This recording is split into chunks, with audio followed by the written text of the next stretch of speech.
बिस्मिल्लाहिर्रहमानिर्रहीम। नाज़रीन, मैं हूं जावेद बलोच और हम मौजूद हैं इस वक्त सुप्रीम कोर्ट ऑफ पाकिस्तान के सामने, जहां पर सुप्रीम कोर्ट के ख़िलाफ़ आज धरना दिया जा रहा है।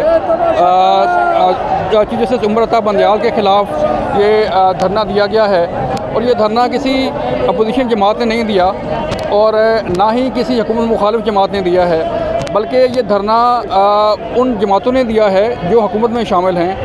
PDM की हुकूमत है और PDM की हुकूमत की इत्तेहादी जमात UFA के सरबराह मौलाना फजल रहमान साहब की तरफ से इस धरने का ऐलान किया गया था और धरना की वजह जो है वो ये बयान की गई थी कि चीफ जस्टिस उमर अता बंदयाल का जो रवैया है वो हमारे ख़िलाफ़ है, यकतरफा रवैया है, जिसके ख़िलाफ़ जो है ये धरना दिया जा रहा है। अगर आप मेरे वक्त में देखें तो इस तरफ सारा जो है वो क्राउड है, जहाँ पर स्टेज है, धरना दिया जा रहा है और लोग जो है वो KP समेत मुल्क के मुख्तलिफ़ हिस्सों से जो है वो यहाँ पर आए हैं। इस धरने में जो सबसे बड़ी डिमांड की गई है वो ये है कि चीफ जस्टिस उमर अता बंदयाल जो है वो इस्तीफ़ा दें। उनसे इस्तीफ़े की डिमांड की गई है। इस वक्त मेरे हक़ में स्टेज है और ये वो जगह है जहाँ पर एक तरफ सुप्रीम कोर्ट है, सामने धरना है, उसके साथ पार्लियामेंट हाउस है और जो है वो वज़ीर-ए-आज़म सेक्रेटेरिएट है। सख्त सिक्योरिटी थी यहाँ पर। आज सुबह से लेके रात तक, अभी रात का वक्त है, यहाँ पर हर तरफ लोग ही लोग हैं और जिनका एक ही डिमांड है कि चीफ जस्टिस उमर अता बंदयाल जो है वो रिज़ाइन करें।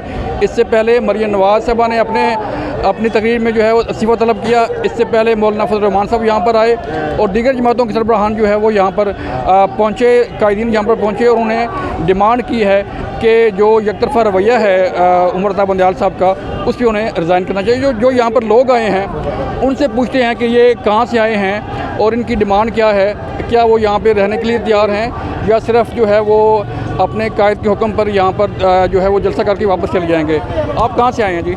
मैं अल्हम्दुलिल्लाह कराची से आया हूँ। कराची से? अल्हम्दुलिल्लाह। तो क्या डिमांड क्या है आपकी? डिमांड हमारे यही है कि उमर अता बंदयाल इस्तीफ़ा दे और वो घर चला जाए, क्योंकि वो सुप्रीम कोर्ट का जज नहीं है, वो एक यूतियों का किरदार अदा कर रहा है। जिस तरह उन्होंने इदारे को यरगमाल बनाया और जिस तरह यूतियों ने और इमरान खान के कारकुनों ने पूरे मुल्क को आग लगाया, उन्होंने JHQ पर हमला किया, उन्होंने कोर कमांडर के घर पर हमला किया, उन्होंने सरकारी अमलाक को नुकसान पहुंचाया, उसके बावजूद भी उमर अता बंदयाल ने उनको वेलकम कहा, उनको खुशामदीद कहा और उनको कहा कि मैंने आपको देखकर मुझे खुशी हुई। अगर इसी तरह एक मुजरिम को सहूलत देगी सुप्रीम कोर्ट जैसा मुक़द्दस इदारा, तो मैं उमर अता बंदयाल को कहता हूँ कि आप इस मुक़द्दस कुर्सी से इस्तीफ़ा दे और सियासत के मैदान में आए, हम तुम्हारी औकात देखते हैं। मौलाना फजल रहमान साहब के हुक्म पर अल्हम्दुलिल्लाह लाखों कारकुन यहाँ पर आए हैं और हम मौलाना फजल रहमान साहब अगर कहे कि 1 साल यहाँ पर बैठ जाओ, अल्लाह की कसम 1 साल बैठूँगा।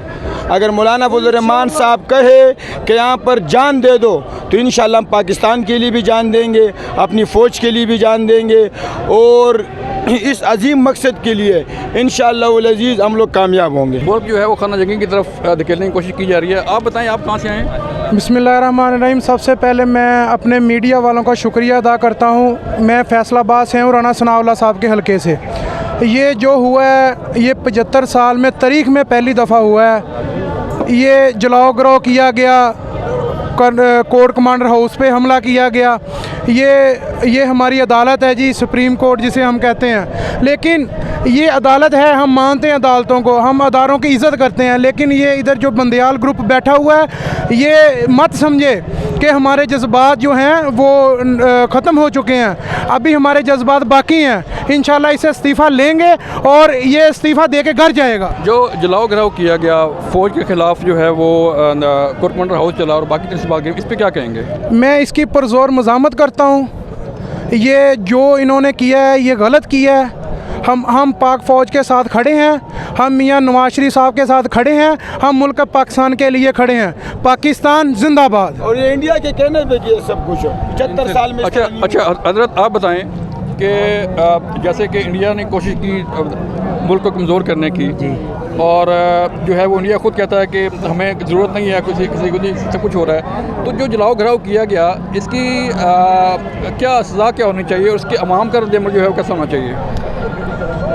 सवाल तो आपका बहुत सख्त है। उस अंदाजे से तो मैं कह रहा हूँ कि जवाब भी सख्त आ जाना चाहिए। एक तो ये कि 75 साल में आज तक ऐसा कोई ये एहतजाजात पहले भी होते रहे, यहाँ तक कि हमने धरने दिए। पहला धरना भी दिया था बलूचिस्तान से यहाँ इस्लामाबाद में, एक गमला भी नहीं टूटा।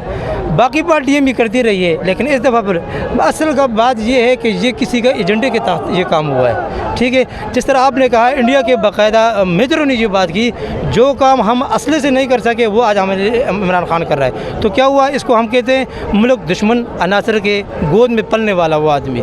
तो आज मौलाना साहब जो कह रहे हैं कि ये किसी के एजेंडे के थ्रू पे ये काम कर रहे हैं, वो ये है। और ये क्या होना चाह रहा है, जैसे मेरी कम अकली कह सकते हैं आप, कि जैसे कि हमारा ये कॉरिडोर बन रहा है चाइना की तरफ, और ये उस तरफ वाला जो है यूरोप वाला, ये हमें टारगेट कर रहे हैं कि यार ये वाला नहीं होना चाहिए, अब हमारे तरफ ले। बिल्कुल, जो आप सुन रहे हैं यहाँ पर और जो लोगों की डिमांड्स हैं वो आपके सामने हैं। और ये पहली दफ़ा हुआ है कि सुप्रीम कोर्ट के ख़िलाफ़ जो है वो कोई धरना दिया गया हो या कोई एहतजाज किया गया हो। यहाँ पर जो लोग आए हुए हैं मुल्क के मुख्तलिफ़ हिस्सों से इनका तल्लुक़ है, मुल्क के मुख्तलिफ़ इलाकों से ये यहाँ पर पहुँचे हैं और सुबह से ये काफ़िले यहाँ पर पहुँचने शुरू हो गए थे और अब रात का ये वक्त हो गया है कि अगर आप दिखाएं तो मेरे पीछे देखें लोग जो है वो यहाँ बैठे हुए हैं। कुछ लोग आराम कर रहे हैं, कुछ जलसे के लिए जो है वो तकरीरें सुन रहे हैं, और कुछ लोगों ने यहाँ पर army chief general Syed Asim Munir के जो है वो तस्वीरें उठाई हुई हैं और उनके साथ इज़हार यकजहती किया जा रहा है। मसला सिर्फ ये है कि इससे पहले भी कई गिरफ्तारियाँ हुई। मसला सिर्फ ये है, जो लोग कह रहे हैं यहाँ पे, कि इससे पहले कई वज़ीर-ए-आज़म को जो है वो घर भेजा गया, कई सियासतदान गिरफ़्तार हुए, असफ अली ज़रदारी गिरफ़्तार हुए, मौलाना फजल रहमान साहब भी कई दफ़ा गिरफ़्तार हुए, यूसुफ रज़ा गिलानी गिरफ़्तार हुए, बेनज़ीर भुट्टो गिरफ़्तार हुई, नवाज शरीफ गिरफ़्तार हुए। लेकिन इमरान खान साहब जब गिरफ़्तार होते हैं तो पूरा मुल्क जो है वो जलाओ घराव की नज़र हो जाता है। लेकिन उससे पहले कभी हमने नहीं देखा कि कोई शख्सियत गिरफ़्तार हुई हो तो इतना जलाओ घराव हुआ हो, इतना जो है वो रद्द-ए-अमल का इजहार किया गया, और वो भी सीधा पाक फ़ौज पे हमले किए गए, सीधा जो निजी इमलाक हैं लोगों की, जो शहरियों की गाड़ियां हैं, जो शहरियों की इमलाक हैं, वो जलाएगी।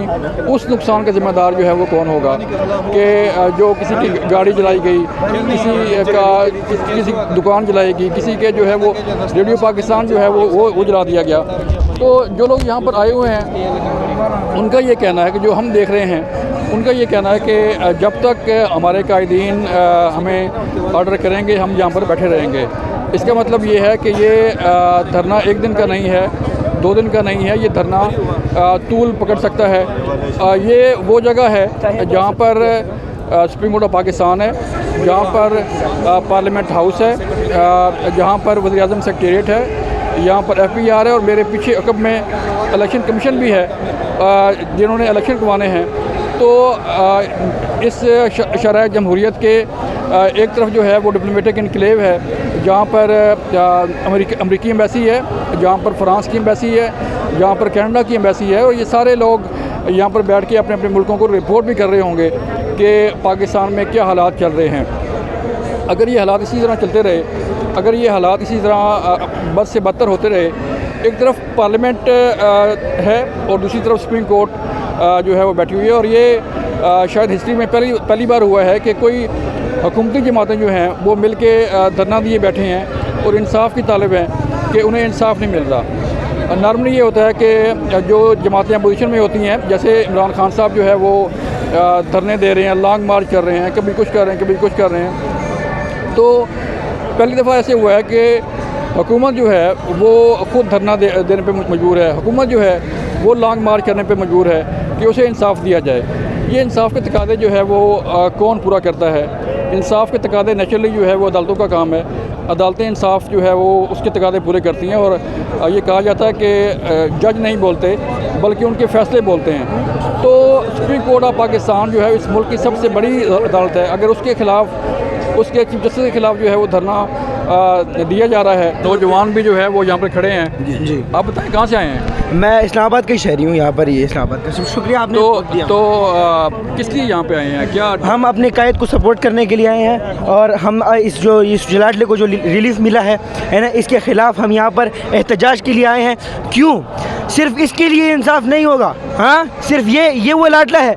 बाकी आपने बरसर इक़्तिदार वज़ीर आज़म को नाअहल करार दिया, जो कि नाअहल नहीं था, है ना। उसको नाअहल करार दे के आपने कुर्सी से हटाया। और तुम कौन होते हो? तुम कौन होते हो रिलीफ लेने वाले? ये हम इस पॉइंट पे आए हैं कि जब तक ये हमें सुप्रीम कोर्ट अपना सही फैसला जो कानून और आइन के मुताबिक है वो नहीं देगी, तब तक हम चुप नहीं बैठेंगे और हम यहीं पर ही रहेंगे इंशाल्लाह। तो जो फौजी तनसीबात पे हमले हुए, जो जलाओ गिरा हुआ, कोर्ट कमांडर हाउस को जला दिया गया, उसका जिम्मेदार कौन है? क्या समझते हैं आप? अब मैं एज ए यूथ, है ना, मैं आपको ये बताना चाहता हूँ कि इनका जो PTI ऑफिशियल पेज है उसके अंदर आप जाके देखें, गिरफ्तारी से पहले इसने 2 बयान दिए। उन 2 बयानों में उसने आवाम को उकसाया है, निकलो। इनकी आवाम में शर पसंद अनासर के जो लोग थे ना, सिर्फ ये नहीं है, इन लोगों के साथ बाहर की जो ताकतें हैं ना, वो भी इन्वॉल्व हैं इस चीज़ में। PTI ऑफिशियल के पेज में जाके देखें, मुराद सईद हो गया, इनके जितने भी बाकी मिनिस्टर मतलब पुराने मिनिस्टर इनके साथ जो लीडर्स घूमते हैं, उन सब ने बयान दिए कि निकलो, पाकिस्तान के लिए निकलो। अबे तुम लोगों को रिलीफ मिला है, इस अदालत ने तुम लोगों को रिलीफ दिया है और ये रिलीफ गलत है और तुम लोग इसके ज़िम्मेदार हो। पाकिस्तान के अभी जो हालात गुजर रहे हैं ना, एक महीने का बुखार जो होता है ना, 1 महीने का जुकाम, वो 2 दिन में नहीं जाता। तुम लोग क्या कहते हो? तुम लोगों ने 4 साल जो गंद किया है वो ये बंदा 1-2 साल में संभाल ले? नहीं, ऐसे नहीं होगा। आप लोगों को इंसाफ अगर चाहिए तो इन लोगों को रिलीफ नहीं मिलेगा इस तरह। बिल्कुल। ये नौजवान नॉर्मली हम देख रहे हैं कि सारे जो है वो पारेश लोग हैं, लेकिन ये नौजवान जो है वो अपने जज्बात का इजहार कर रहा था और इसका भी यही कहना है कि किसी रिलीफ जो है वो सबके लिए होना चाहिए, इंसाफ सबके लिए होना चाहिए, किसी एक शख्स के लिए रिलीफ जो है या इंसाफ नहीं होना चाहिए।